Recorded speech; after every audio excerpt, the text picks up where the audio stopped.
നമസ്കാരം. 2 ദിവസം മുൻപാണ് ഇന്ത്യയിലെ നീറ്റ് പരീക്ഷാ ക്രമക്കേടുകളുമായി ബന്ധപ്പെട്ട വാർത്തകളും വിവാദങ്ങളും പുറത്തു വന്നത്. ഇപ്പോൾ ഈ വീഡിയോ ചെയ്യാൻ കാരണം നമ്മുടെ രാജ്യത്തെ ഇൻവെസ്റ്റിഗേറ്റിംഗ് ഏജൻസികൾ ഇത് എങ്ങനെയാണ് അന്വേഷിക്കുന്നതെന്നും ഈ അന്വേഷണം ഏത് റൂട്ടിലൂടെയാണ് മുന്നോട്ട് പോകുന്നതെന്നും നിരീക്ഷിക്കാൻ വേണ്ടിയായിരുന്നു. ഇപ്പോൾ ഇതിലൊരു കംപ്ലീറ്റ് ക്ലാരിറ്റി വന്നിരിക്കുകയാണ്. അതുകൊണ്ടാണ് കൃത്യമായ വിവരങ്ങളോടെ ഇപ്പോൾ ഈ വീഡിയോ ചെയ്യുന്നത്.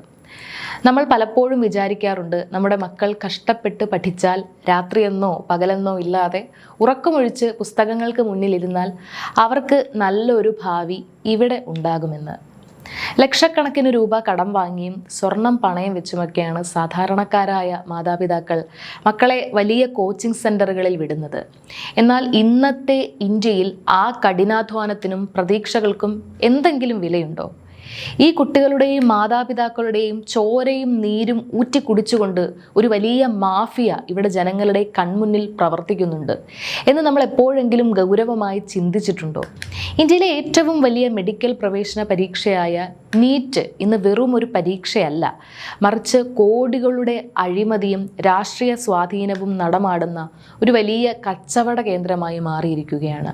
22 ലക്ഷത്തോളം വരുന്ന നിരപരാധികളായ വിദ്യാർത്ഥികളുടെ ജീവിതം വെച്ചാണ് ഇവിടെ ചിലർ പന്താടുന്നത്.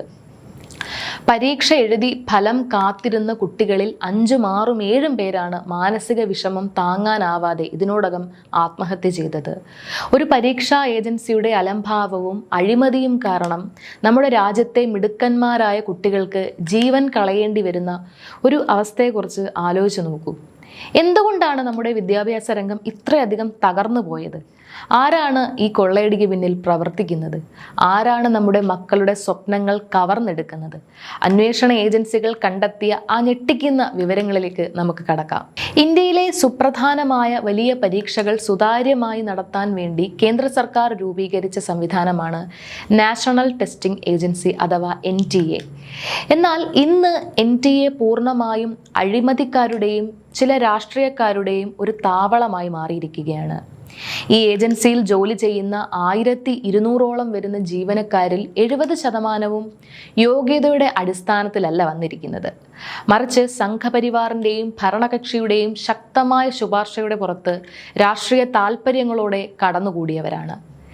കേന്ദ്ര മാനവ വിഭവശേഷി മന്ത്രിയായ ധർമ്മേന്ദ്ര പ്രധാനെ പോലെയുള്ളവർക്ക് ഇലക്ഷൻ എങ്ങനെ ജയിക്കണം, പാർട്ടിക്ക് എങ്ങനെയൊക്കെ വോട്ട് കൂട്ടണം എന്ന കാര്യത്തിൽ വലിയ മിടുക്കുണ്ടാകാം.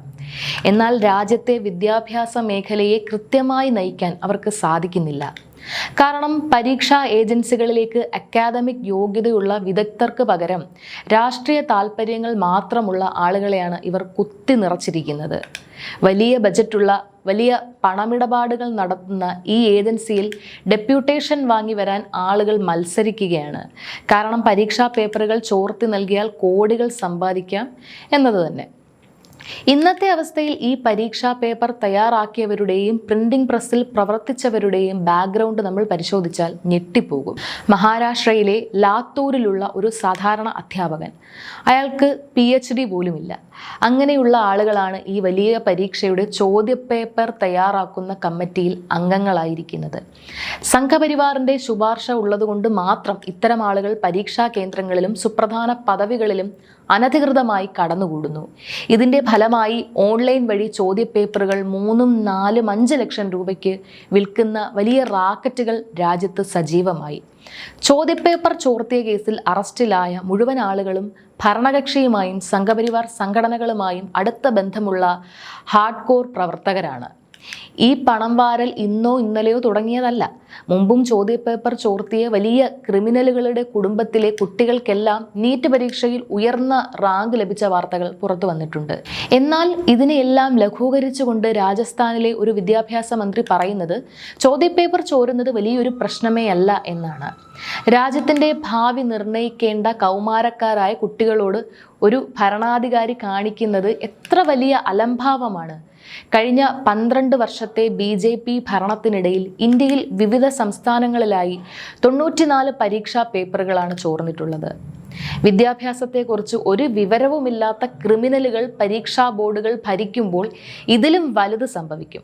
എന്തുകൊണ്ടാണ് IIT നടത്തുന്ന JEE പരീക്ഷകളുടെ ചോദ്യപേപ്പറുകൾ ഇതുപോലെ ചോരാത്തത് എന്ന് നിങ്ങൾ ചിന്തിച്ചിട്ടുണ്ടോ? കാരണം ആ പരീക്ഷകൾ പൂർണ്ണമായും നിയന്ത്രിക്കുന്നത് IITയിലെ മികച്ച അക്കാദമിഷ്യന്മാരും ഇന്റലക്ച്വൽസായ പ്രൊഫസർമാരുമാണ്. അവിടെ രാഷ്ട്രീയക്കാരെയും ശുപാർശക്കാരെയും കയറ്റാൻ അവർ സമ്മതിക്കില്ല. എന്നാൽ നീറ്റും NTA-യും കേന്ദ്ര സർക്കാരിൻ്റെ പൂർണ്ണ നിയന്ത്രണത്തിലായതുകൊണ്ട് അവിടെ മുഴുവൻ സ്വന്തക്കാരെ തിരികെ കയറ്റി. ഡൽഹി യൂണിവേഴ്സിറ്റിയിലും മറ്റു പ്രമുഖ കേന്ദ്ര സർവകലാശാലകളിലും ഇത്തരത്തിലുള്ള നിലവാരമില്ലാത്ത ആളുകളെയാണ് അധ്യാപകരായി പോലും നിയമിച്ചിരിക്കുന്നത്. ഇതിൻ്റെ ഫലമായി നമ്മുടെ ഹയർ എഡ്യൂക്കേഷൻ സിസ്റ്റം പൂർണ്ണമായും തകർന്നുപോയ അവസ്ഥയിലാണ്. അതുകൊണ്ടാണ് നമ്മുടെ നാട്ടിലെ മിടുക്കരായ കുട്ടികൾ ഉപരിപഠനത്തിനായി വിദേശ രാജ്യങ്ങളിലേക്ക് പലായനം ചെയ്യേണ്ടി വരുന്നതും. അവരെ നമുക്ക് എങ്ങനെ കുറ്റം പറയാൻ സാധിക്കും? ഈ രാജ്യത്ത് കഠിനാധ്വാനം ചെയ്യുന്നവന് രക്ഷയില്ല. പകരം പണവും രാഷ്ട്രീയ സ്വാധീനമുള്ളവനും മാത്രമേ മുന്നേറാൻ സാധിക്കൂ എന്ന അവസ്ഥ വന്നിരിക്കുകയാണ്. ഈ രാജ്യത്തെ മധ്യവർഗ ജനവിഭാഗമാണ് വലിയ പ്രതീക്ഷകളോടെ ഈ സർക്കാരിനെയും അവരുടെ വികസന മോഡലുകളെയും ഏറ്റവും കൂടുതൽ പിന്തുണച്ചത്. എന്നാൽ ഇന്ന് അതേ മധ്യവർഗ കുടുംബങ്ങളിലെ കുട്ടികളുടെ ഭാവിയാണ് ഈ സർക്കാർ തകർത്തിരിക്കുന്നത്. തങ്ങളുടെ കുട്ടികൾക്ക് നീതി കിട്ടാൻ വേണ്ടി അവർക്കിന്ന് തെരുവിൽ കരയേണ്ടി വരുന്നു. കഴിഞ്ഞ കുറേ വർഷങ്ങളായി CBSE പരീക്ഷകൾ ഉൾപ്പെടെ പലതും ചോർന്നു. കുറച്ചുപേരെ അറസ്റ്റ് ചെയ്തു എന്നതൊഴിച്ചാൽ ആർക്കെങ്കിലും കടുത്ത ശിക്ഷ ഇന്ന് വരെ ലഭിച്ചിട്ടുണ്ടോ? ഈ ക്രിമിനലുകളെല്ലാം ഭരണകൂടത്തിൻ്റെ തണലിൽ സുഖമായി ഊരിപ്പോകും. കാരണം ഇവർക്കെതിരെ കർശന നടപടിയെടുക്കാൻ സർക്കാരിന് ഭയമാണ്. ഇവർ ഭരണകക്ഷിയുടെ വിവിധ ലിങ്കുകളുമായി അത്രമേൽ ബന്ധപ്പെട്ട് കിടക്കുന്നവരാണ്. നമ്മുടെ രാജ്യം വലിയൊരു സാമ്പത്തിക തകർച്ച നേരിട്ടുകൊണ്ടിരിക്കുകയാണ്. അതിന് പുറമെയാണ് ഇപ്പോൾ നമ്മുടെ വിദ്യാഭ്യാസ വ്യവസ്ഥയെ പോലും ഇവർ കുളം തോണ്ടുന്നത്. ഇന്ത്യയിലെ ജനങ്ങൾ വിദ്യാഭ്യാസം നേടി ഉയരങ്ങളിൽ എത്തരുത് എന്ന ചിന്താഗതിയാണോ ഇതിന് പിന്നിൽ എന്ന് സംശയിക്കേണ്ടിയിരിക്കുന്നു. പരീക്ഷാ പേപ്പർ വീണ്ടും ചോരുമെന്ന് ഉറപ്പുള്ള ഈ സംവിധാനത്തിൽ നമ്മുടെ കുട്ടികൾ എങ്ങനെ വിശ്വസിച്ച് വീണ്ടും പരീക്ഷ എഴുതും? അവരുടെ മാനസിക സമ്മർദ്ദം എത്രത്തോളമായിരിക്കും എന്ന് ഭരണാധികാരികൾ ചിന്തിച്ചിട്ടുണ്ടോ? അഴിമതിക്കാരും ക്രിമിനലുകളും വാഴുന്ന ഈ ഭരണം വലിയൊരു ദുരന്തത്തിലേക്കാണ് രാജ്യത്തെ കൊണ്ടുപോകുന്നത്. ഇനി നമ്മൾ ചിന്തിക്കേണ്ടത് ഇതിൻ്റെ ആകെ തുകയാണ്. ഒരു രാജ്യത്തിൻ്റെ നാശം തുടങ്ങുന്നത് അതിൻ്റെ അതിരുകൾ തകരുമ്പോഴല്ല, മറിച്ച് അതിൻ്റെ വിദ്യാഭ്യാസ മേഖലയും മൂല്യങ്ങളും തകരുമ്പോഴാണ്. ഇന്ന് നമ്മുടെ കുട്ടികൾക്ക് നഷ്ടപ്പെടുന്നത് വെറും റാങ്കുകളോ പരീക്ഷകളോ അല്ല, പകരം രാജ്യത്തിൻ്റെ ഭരണ സംവിധാനത്തിലുള്ള വിശ്വാസമാണ്. ഒരു പരീക്ഷ എഴുതിയാൽ അത് സുതാര്യമായിരിക്കുമെന്നോ തങ്ങളുടെ കഠിനാധ്വാനത്തിന് അർഹിച്ച ഫലം കിട്ടുമെന്നോ ഉള്ള വിശ്വാസം പുതിയ തലമുറയ്ക്ക് നഷ്ടപ്പെട്ടാൽ പിന്നെ ഈ രാജ്യത്തിന് എന്ത് ഭാവിയാണുള്ളത്? അഴിമതിക്കും സ്വജനപക്ഷപാതത്തിനും കൂട്ടുനിൽക്കുന്ന ഈ രാഷ്ട്രീയ ക്രിമിനൽ അവിശുദ്ധ കൂട്ടുകെട്ട് നമ്മുടെ മക്കളുടെ ഭാവി ഇരുളടഞ്ഞതാക്കുകയാണ്. കോടികൾ കൈമറിഞ്ഞു പോകുമ്പോൾ തകരുന്നത് പാവപ്പെട്ടവൻ്റെ സ്വപ്നങ്ങളാണ്. ഇനിയെങ്കിലും ജനങ്ങൾ കൺതുറന്ന് ഈ യാഥാർത്ഥ്യങ്ങൾ മനസ്സിലാക്കണം. ഭരണാധികാരികളുടെ പൊള്ളയായ വാഗ്ദാനങ്ങളിൽ വീഴാതെ നമ്മുടെ കുട്ടികളുടെ അവകാശങ്ങൾക്ക് വേണ്ടി, അവരുടെ ഭാവിക്കായി നമ്മൾ ഒരുമിച്ച് ശബ്ദമുയർത്തേണ്ട സമയമായിരിക്കുന്നു. പ്രതികരിക്കാൻ നമ്മൾ വൈകുന്ന ഓരോ നിമിഷവും നമ്മുടെ കുട്ടികളുടെ നാളത്തെ ജീവിതമാണ് ഇല്ലാതാകുന്നത്. ഈ അവസ്ഥയ്ക്ക് മാറ്റം വരുത്താൻ നമ്മൾ ഒന്നിച്ച് ചിന്തിക്കണം, ഒന്നിച്ച് പ്രവർത്തിക്കണം.